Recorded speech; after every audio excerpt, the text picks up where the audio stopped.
बीवी की बहन से शादी करूंगा। आनंद और रूपाली की शादी को 4 साल हो गए थे, लेकिन इन 4 सालों में उन लोगों के बीच में बहुत ज्यादा लड़ाई हुआ करती थी। बात कभी भी हाथापाई तक तो नहीं आई थी, लेकिन दोनों इस कदर लड़ा करते कि बातों से ही एक दूसरे की जान ले लेते।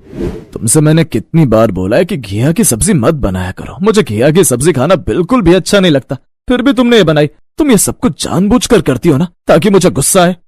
बाहर बारिश हो रही थी और हर जगह कीचड़ था। सब्जी वाला गली में आया ही नहीं। मैं सब्जी लेने जा नहीं पाई और घर में जो पड़ा था मैंने बना दिया। तो तुम ही खाओ या घिया की सब्जी, मैं ऐसे नहीं खाने वाला। मैं अपने लिए कुछ ऑनलाइन ऑर्डर कर लूंगा। जब तुम्हें ऑनलाइन ही खाना ऑर्डर करना होता है तो मुझे बनाने के लिए बोलते ही क्यों? काश मेरी तुमसे शादी नहीं होती तो मैं कितना खुश रहती। और काश मैं तुम्हारी जगह तुम्हारी बहन से शादी कर लेता तो मैं कितना खुश रहता। तुम सांवली हो और वो गोरी। उससे शादी करता तो मेरे गोरे गोरे बच्चे होते। हर चमकती चीज सोना नहीं होती आनंद। बड़े आए अपनी बीवी की बहन से शादी करने वाले। रूपाली और आनंद में ऐसे ही अक्सर लड़ाई होती रहती थी। ऐसे ही कुछ दिन गुजरते हैं। रूपाली और आनंद के घर में बहुत सारे चूहे और छिपकली हो गए थे, इसलिए वो लोग पेस्ट कंट्रोल करवाने की सोचते हैं। और आनंद ने रूपाली से कहा, रूपाली, मैं सोच रहा हूँ कि पेस्ट कंट्रोल कर लेते हैं। कुछ सालों के लिए कीड़े मकोड़े से छुटकारा मिल जाएगा। तो तुम अपनी मम्मी से बात कर लो। अगर उन्हें कोई एतराज नहीं है तो हम कुछ दिन के लिए उनके घर रहने चलते हैं। ये आप कैसी बातें कर रहे हो? मैं उस घर की बेटी हूँ। अब मुझे उस घर में कुछ दिन रहने जाने के लिए भी उनसे पूछने की जरूरत है क्या? यही तो मैं चाहता हूँ। कुछ दिन सोनिया के साथ रहूंगा। उसके गोरे गोरे हाथ बहाने से पकड़ लूंगा। उसे देखकर तो मेरा दिन ही बन जाएगा और मैं रूपाली नाम की चुड़ैल को कुछ साल और झेल पाऊंगा। आनंद अपने मन में अपने ससुराल जाकर साली के साथ समय बिताने के हसीन सपने देखने लगता है। कुछ ही दिनों में रूपाली और आनंद अपना सामान पैक करके अपना घर पेस्ट कंट्रोल वालों को देकर रूपाली के मायके चले जाते हैं। जैसे ही वो लोग दरवाजे पर पहुंचे, सोनिया को देखते ही आनंद ने मन में कहा, कितनी सुंदर है, जैसे कोई अप्सरा हो। इसके घर वालों ने रूपाली से शादी करवाते वक्त इसे छुपा दिया था कि कहीं मैं इससे शादी न कर लूं। सोना लेने निकला था और तांबा हाथ लग गया। सब अंदर चले गए हैं, चलिए अंदर चलते हैं। अब आनंद अपने ससुराल आ जाता है। वो ज्यादा समय सोनिया के साथ ही बिताया करता। एक दिन सोनिया ड्राइंग रूम में बैठकर टीवी देख रही थी। आनंद उसके पास आकर बैठ गया। और साली साहिबा, क्या देख रही हो टीवी पर? जीजा जी, मैं ऋतिक रोशन की फिल्म देख रही हूँ। मुझे ऋतिक रोशन बहुत अच्छा लगता है। उसकी पर्सनैलिटी कितनी अच्छी है, बिल्कुल आपकी तरह। आनंद जैसे ये बात सुनता है तो चने की झाड़ पर चढ़ जाता है और कहता है, सच तुम्हें मैं ऋतिक रोशन जैसा लगता हूँ? आनंद अब खुशी के मारे फूला नहीं समाता। सोनिया घर का कोई काम नहीं किया करती थी। वो देर रात को सोती और सुबह भी देरी से उठती, लेकिन वो कभी भी सुबह दूध लेना नहीं भूलती थी। जैसे ही सुबह होती वो दूध का पतीला लेकर दरवाजे पर खड़ी हो जाती और दूध लेकर फिर से सो जाया करती। आनंद भी ये देखकर हैरान था। उसने सोनिया से पूछा, क्या बात है साली साहिबा, जो लड़की दोपहर के 12 बजे सोकर उठती है वो सुबह 6 बजे दूध लेने के लिए क्यों जाग जाती है?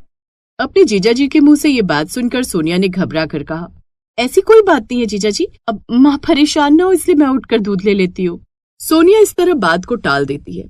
वहीं आनंद का रूपाली से किसी छोटी सी बात को लेकर बहुत बड़ा झगड़ा हो जाता है और रूपाली ने आनंद से कहा, अगर इतना ही दुखी हो मुझसे तो मुझे तलाक क्यों नहीं दे देते? मैं भी तुम्हारे साथ नहीं रहना चाहती, बस बहुत हो गया। हाँ, जैसे मैं तो तुम्हारे साथ रहने के लिए मर रहा हूँ ना, मुझे भी तुम्हारी जैसी चुड़ैल के साथ में और नहीं रहना है। दोनों जोर जोर से लड़ाई कर रहे थे कि तभी सोनिया वहां आ जाती है और अपनी बहन रूपाली को समझाते हुए कहती है, रूपाली दीदी, आप जीजा जी से क्यों लड़ाई कर रही हो? जीजा जी कितने अच्छे हैं, कितने केयरिंग है और आपका कितना ख्याल रखते हैं।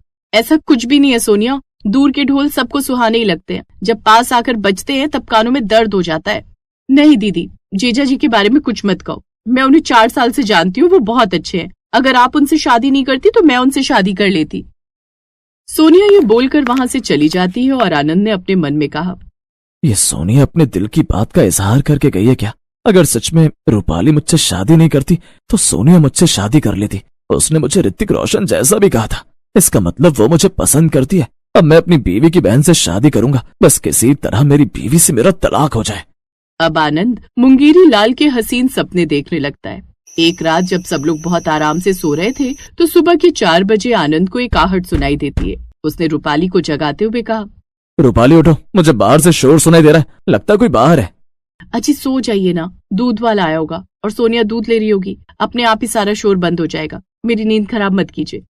आनंद भी रूपाली की बात सुनकर अब चुपचाप सो जाता है। अगले दिन जैसे ही उसकी आंख खुलती है तो वो देखता है कि उसकी सास जोर जोर से रो रही थी। रूपाली और आनंद जैसे ही उनके रोने की आवाज सुनते हैं तो वो उसके पास जाते हैं। क्या हुआ मम्मी जी, आप इतना रो क्यों रही हैं? सब कुछ ठीक तो है ना? कुछ भी ठीक नहीं है बेटा, हमारे घर की इज्जत मिट्टी में मिल गई।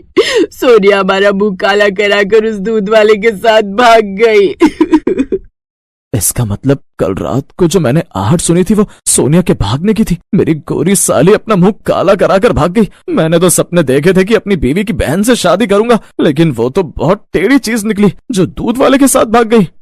क्या बात है जी, आप किन ख्यालों में खोए हुए हैं? आनंद ने बात को संभालते हुए कहा।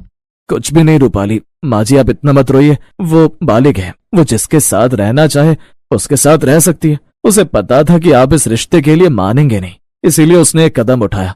हम इसमें कुछ नहीं कर सकते। आप जितनी जल्दी इस बात को एक्सेप्ट कर लेंगे उतना अच्छा है। आनंद के मुंह से इतनी समझदारी की बात सुनकर रूपाली भी खुश हो जाती है और उसे एहसास होता है कि उसे सच में एक अच्छा हमसफर मिला है। वहीं कुछ दिनों में आनंद और रूपाली के घर का पेस्ट कंट्रोल का काम खत्म हो जाता है और वो अपने घर वापस आ जाते हैं। रूपाली मुझे माफ कर दो, मैंने तुम्हारे और सोनिया के रंग की तुलना की और तुम दोनों में भी तुलना की। तुम दोनों में भले ही रंग का फर्क हो, लेकिन तुम्हारी सीरत सोनिया से बहुत अच्छी है। मैं बहुत खुश नसीब हूँ कि मुझे तुम पत्नी के रूप में मिली। मैं वादा करता हूँ कि अब तुमसे कम से कम झगड़ा करूंगा और हमेशा तुम्हारी बात को समझने की कोशिश करूंगा। क्या बात है जी, अचानक सूरज पश्चिम से कैसे निकल आया? क्योंकि मेरा सपना जो टूट गया कि मैं अपनी बीवी की बहन से शादी करूंगा। अब कुछ भी नहीं रूपाली, बस ये समझ लो कि तुमसे फिर से प्यार हो गया है। आनंद का सपना टूटकर चकनाचूर हो जाता है और उसे सपनों और असलियत की दुनिया में फर्क समझ में आता है। अब वो अपनी बीवी का बहुत अच्छे से ध्यान रखा करता और कभी भी अपनी बीवी की तुलना किसी और से नहीं करता।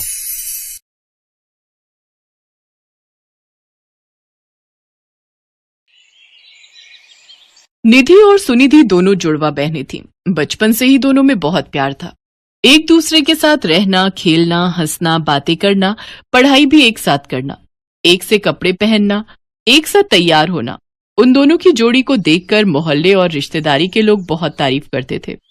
पर स्कूल में उन दोनों को लेकर थोड़ी परेशानी चल रही थी, जिसके लिए उनकी क्लास टीचर उनके पेरेंट्स से बात करना चाहती थी।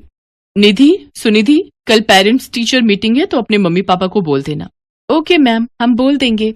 निधि और सुनिधि दोनों स्कूल के गेट से बाहर आ जाते हैं, पर सुनिधि निधि से कहती है, निधि तुम मम्मी पापा को पेरेंट्स मीटिंग के बारे में बिल्कुल भी मत बताना। मुझे पता है मैम मम्मी पापा से हमारी क्लास अलग करने की बात कहेंगी। हाँ तुम ठीक कह रही हो, ये तो मैंने सोचा ही नहीं।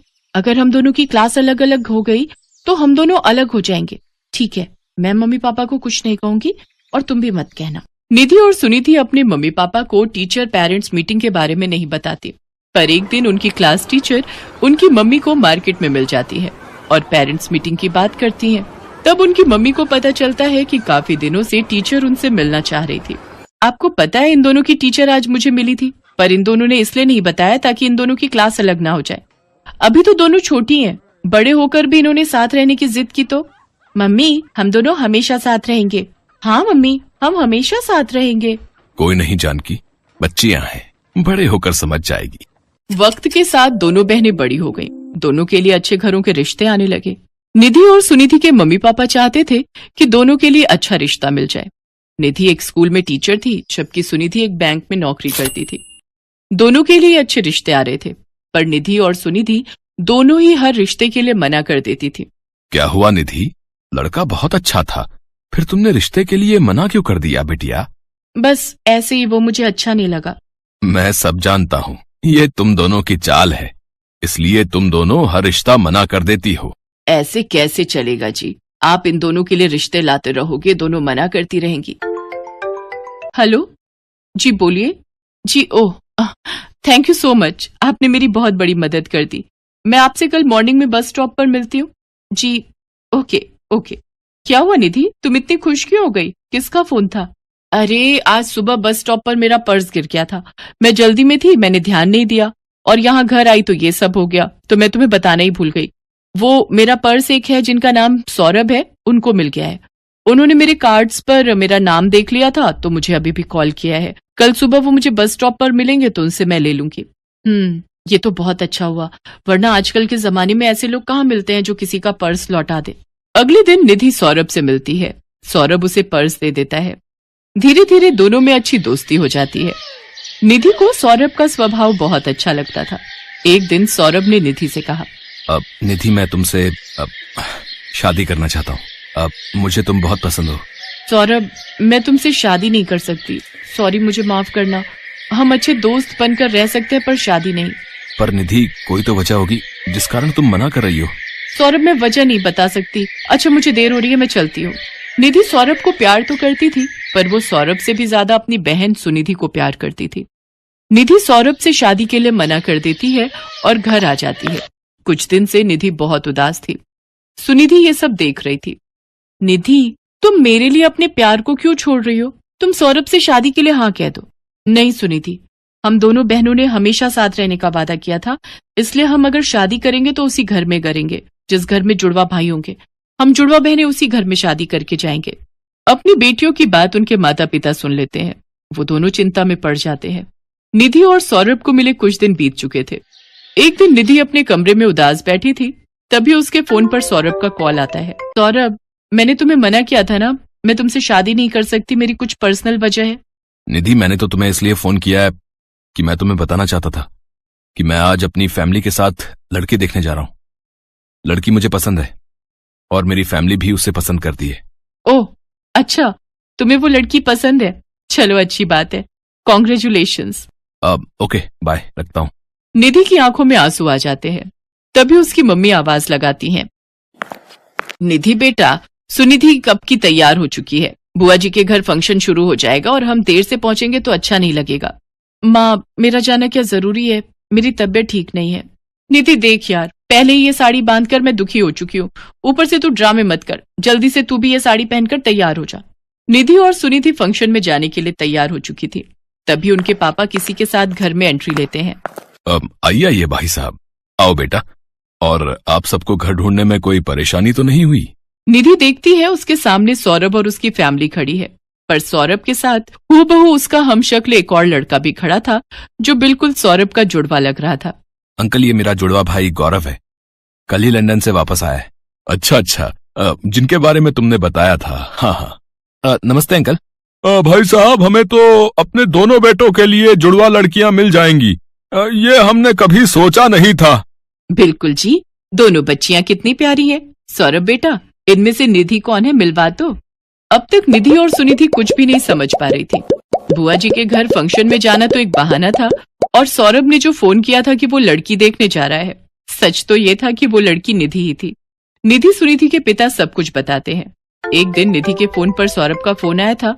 उस समय निधि वहां नहीं थी। निधि के पापा ने सौरभ का फोन उठा लिया था, तब इस बारे में कि निधि और सुनिधि जुड़वा बहनें हैं और वो जुड़वा भाइयों से ही शादी करना चाहती हैं।